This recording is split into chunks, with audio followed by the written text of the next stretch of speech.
Tapan Museum has joined the annual museum night activities in Moscow City. For this year, it's been organized a variety of different events, concerts, programs, exhibitions, masterclass and movie shows.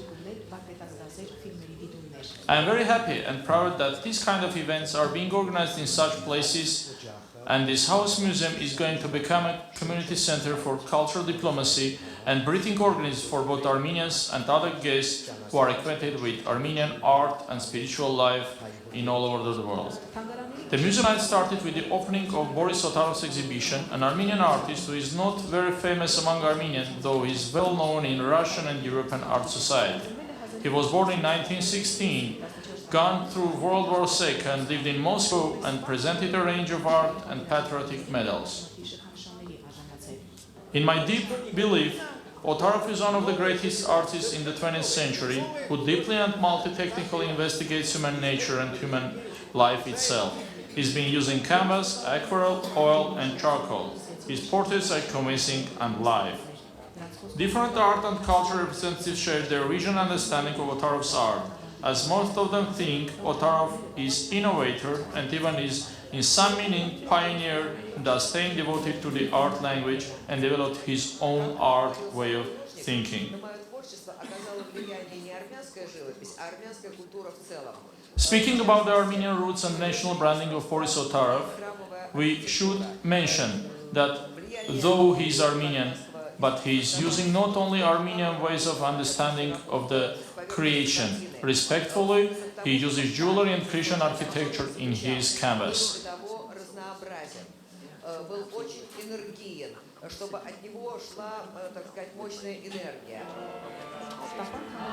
There was an activity and celebration over the museum Tapan. Ashot Avetisyan, who became a very famous painter, came from Armenia explaining his techniques and secrets of his masterworks. In other space, there was a master class of Armenian volume Gobelin, which is being taught in Armenian Educational Center. During the exhibitions and speeches, various folk and ethnic ensembles artists had introduced their talents. One of the most important parts of the night was Sergei Parajanov's movie, the most famous Soviet Armenian film director who used to create masterpieces in Ukraine and in Georgia as well. He works in forbidden Soviet Union, but Levon Grigoryan has saved his masterpieces and now he's introducing everything in Armenian and Russian audience. Today's audience watched Memories of Sayat-Nova remake. After all, they had a chance to run a question and answers. In Soviet times, when the critics had cut most of the film parts, I kept them independently and now I have a chance to introduce them to our society. All of those parts are coming from Color of Pomegranate movie, which is well known in the world movie life. The museum night finished its mission by exhibiting ancient historical artifacts from main fund of the Tapan Museum, which is acting in Moscow, Russia. Okay.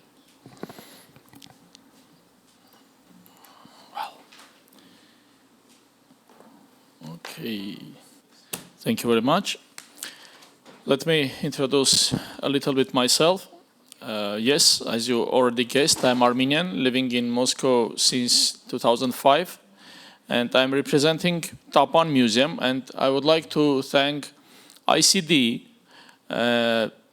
in the face of our lovely Mark Donfried, because why I have chosen museum development, because I've been participating in ICD organized events since 2011, and I've gone through different conferences, seminars, symposiums like this one, like 2 years ago in UN office also, and noticed that we need this kind of soft power in every sphere.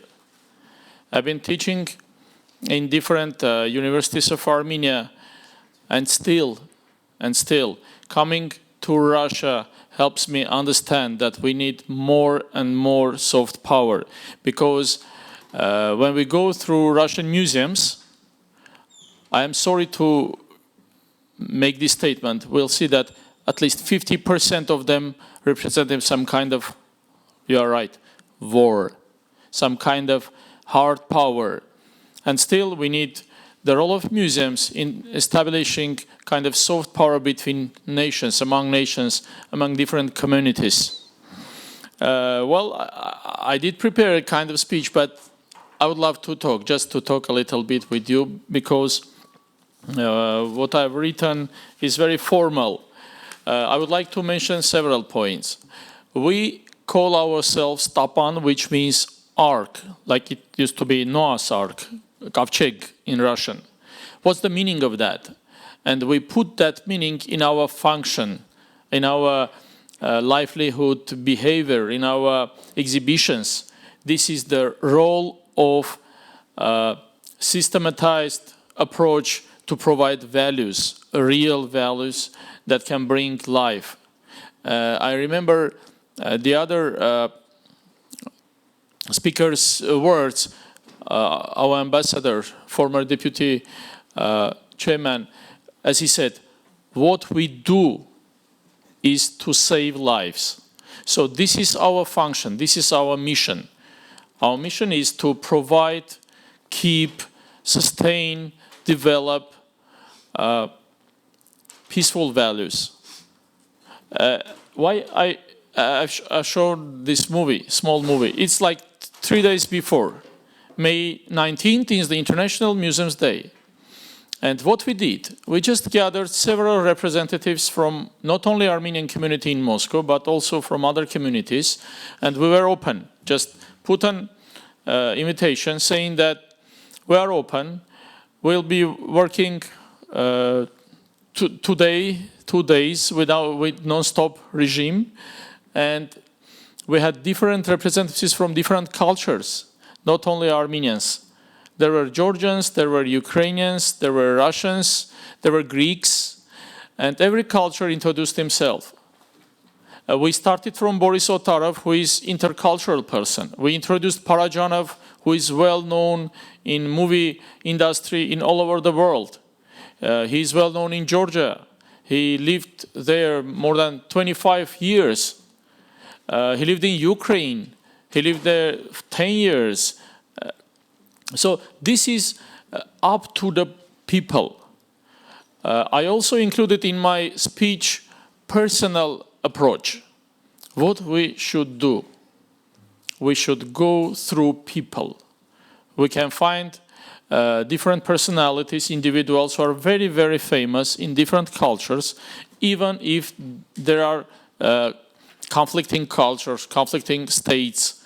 We can find different personalities, bring them together, and they can speak to both their cultures and different cultures, talking about peace and art and human life and saving life. And the last point, it is very hard to be a member of this kind of huge country as Russian Federation is. Especially these days, especially last 15, 20 years, because international community has its own view, local community, inner community thinks in another way.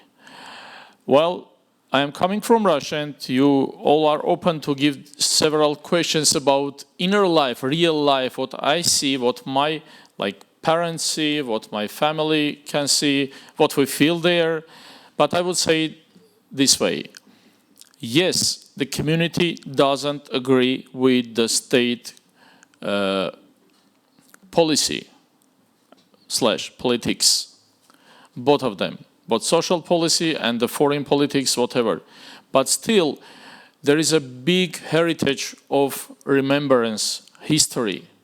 So what I would suggest, what I would challenge us, all of us, to go through the history.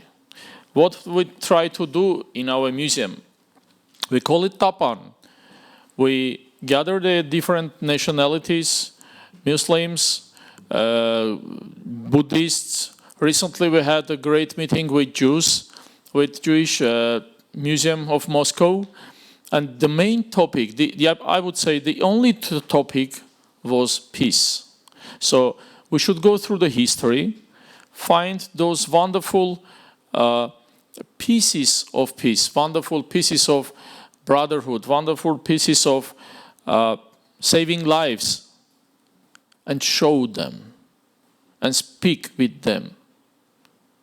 Not only, and I would say we should totally forget armed forces language, weapons language. So this is our mission.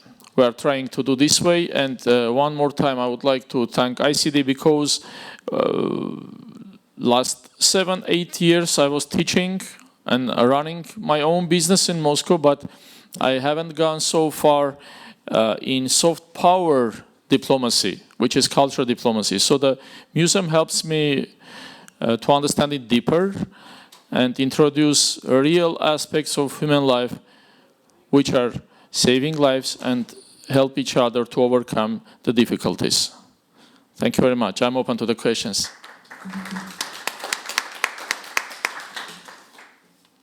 Yes, please. Hi, my name is Hayyan Abdirahman. I'm an archivist, which is a historic records manager. I interpret and process historical records. I have a couple of questions. My first one is, as the museum is a space of very, very powerful soft power, how does Tapan decide what material to interpret, decide how it's done? If it's meant to subvert the soft power of the Russian state in that way, how do the community members engage with that? And then my second question is there a measure for that in your institution? Are you able to measure the efficacy? Okay, thank you. Well, I don't know if we're still lucky or not, but there is no any pressure yet.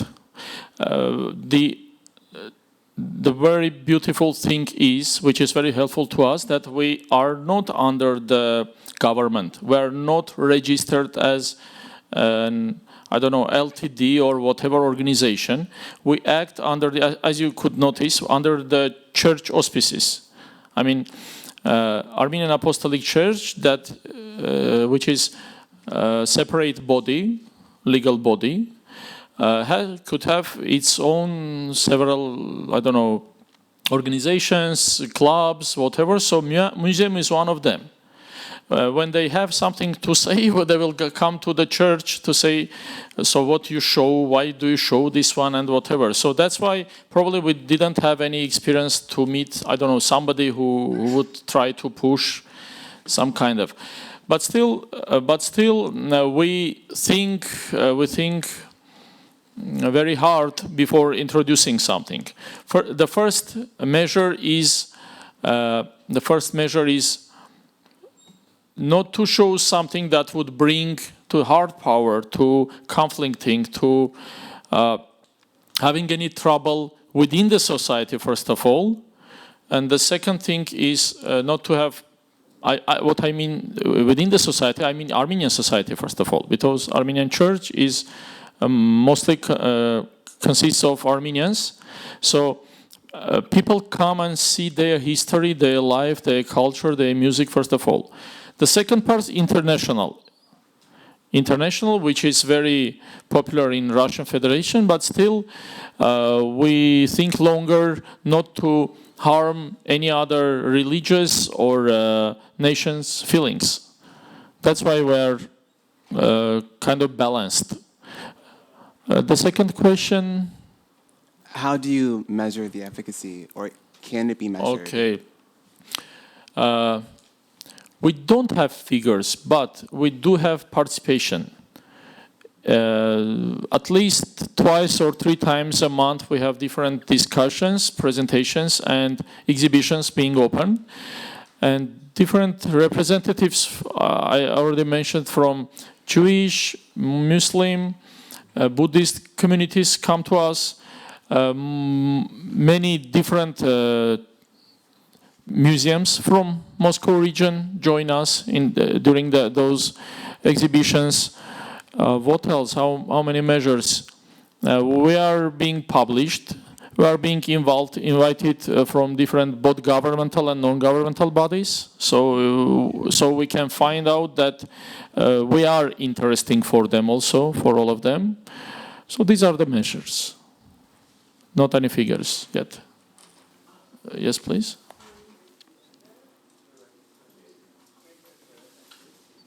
No light yet. Okay, you have. Okay.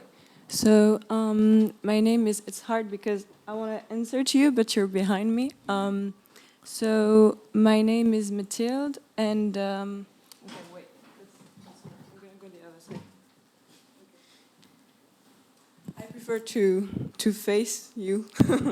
So yeah, my name is Mathilde. I will give a presentation later on museums in East and Southeast Asia. So concerning your first question about soft power and in museums and how we can, convey something to visitors, well, there is something that emerged in the late 50s, which is, it is a complete, it's not a field, but I would say it's almost a science, which is called museography, and it is focusing on how we display objects and how people behave around them and interact with them. Why is that? Because simply, a lot of museums emerge a bit earlier on, but museum professionals quickly saw that, yes, going to a museum is interesting, but for a lot of people, they go to a museum, they stare at something that is kind of broken, kind of boring visually, and they don't connect with it. Therefore, this kind of science emerged. As you can see, it happened in the late 50s, so it's still something quite new and that we explore as museum professionals. But it is always considered when building on an exhibition. I will give an example of an exhibition I work on, which was on archaeology. Tough subject, archaeology. When you think of archaeology, you're going to think of something broken with dust, something in the ground. So it raised kind of a lot of course I'm being using stereotypes, but I'm being provocative on purpose. But it's quite hard to display something that is, archaeological artifacts in general and communicate around them. So what you do is that first you chose a line of exhibition. What is the line is the main narration of the exhibition, how you organize it to make it accessible to people. Well, it became quite clear for us early on that because we didn't have enough research on the artifacts and because it was located in a very small region of Scotland, in Fife, so we didn't have so much research on some artifacts first. And second, we knew from experience by talking to our friends and doing museums in our, leisure time as well, that the historical approach tends to be boring for at least half of our visitors. So we choose a thematic approach. So that's the first way of how you can manage to make people interact with what you show. Another thing is very more into logistics, down to earth. How people walk in your exhibition. We consider that as well. Why is that? Because depending on how they walk in the exhibition will show how they will later on interpret what you showed. Another thing is writing labels. You know, the little thing on the side of the object, which is usually quite short. But why is that? Because if it's too long, we will lose the reader. So therefore, you need to convey a lot of information, as neutral as possible, in depth as possible, the most possible, but still short and quite concise, so you don't lose the reader. Of course, as you mentioned, there are problematics attached to that. Why is that? Because it happened, if you come later to me, I can give you examples, that a line of the exhibition, especially when it's related to religious subjects, political subjects like wars, are also, for example, slavery, are badly interpreted and tend to be highly provocative. So you need to be very cautious on how you exhibit it because you're walking on eggshell, pretty much. About the measurement, oh yeah, I forgot to tell you something. I know that's the fact for the UK because I studied a bit in the UK. So they did, you have different national governing bodies. I'm going to put it simple as that, and you have private museums. I'm going to make UK museum hierarchy very simple. But they did a survey nationally, so within all the UK, to know what people thought about museum. And it turns out that museums are one of the institutions that people trust the most, more than politics. Sure. Why is that? Because as museum professionals, we rely on historical facts, research, and we aim to be as neutral as possible. I say we aim to because, as Mark said earlier, we all have an agenda, and our judgment is obviously clouded by our background and by different stuff. But this is why we work as a team with different backgrounds, especially in the UK, they put a big emphasis on different backgrounds, so that what we say after in the exhibition is as neutral as possible.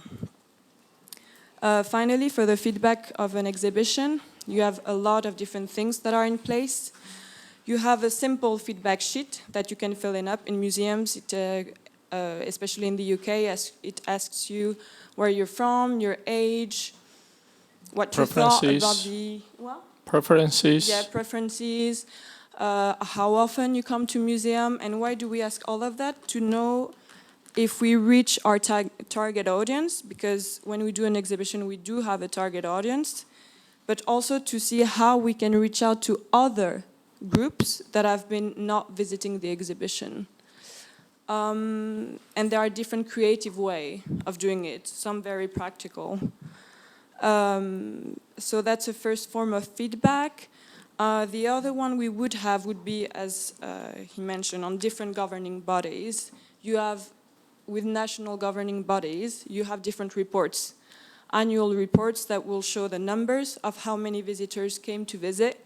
That's quite important because it is linked to so many different other factors because, for example, you have a lot of visitors to a national museum, a renowned one. What does it mean? It means that you have more tourists coming to visit cultural, facilities, but going to shop, which means also staying at hotels. This is what, I have the French equivalent, but in France it's one sector. The tourism. It's hotels, but also cultural venues. And this, for example, in the case of France, is the first cultural sector, increasing even in time of crisis. So you will always have reports made by national governments and by governing bodies telling you, measuring as much as possible the impact of museums. Yes. Is it the case for a private institution, for art galleries? Not so much. For cultural hybrid as art center, what they do have a lot in the UK, which means it's kind of a museum, but it's mostly privately funded to have more liberty in what they show, they will have also. But for art galleries, for example, that you see in the street where you can buy art, it's very less common. I hope I answered to your question. Thank you. Just 2 more sentences, not to waste your time. Museums have privilege. The first privilege is uniqueness. If we are able to provide unique exhibits, unique objects, it's very touchy. People feel themselves as in their own history. When we touch to their hearts, they become more powerful with love, powerful with culture. The second thing is the proof. When you have theory, when you have a lecture, it's something else. But when you touch something, when you see something, some cultural object, you feel one more time as it is, you are in the history. And the third, the most important thing is go to the museums. Bring take your conferences, discussions, round tables, even political messages to the museums. Because, as my colleague mentioned, Museums deserve more valuable report, let me say. They gain more people who come to have time, have leisure. Most of them are not scientists, are not, I don't know, political party representatives. They're just human beings, and they come museum with their families. So when you catch their families, you will catch whole the society. Thank you. Adi, yeah, if.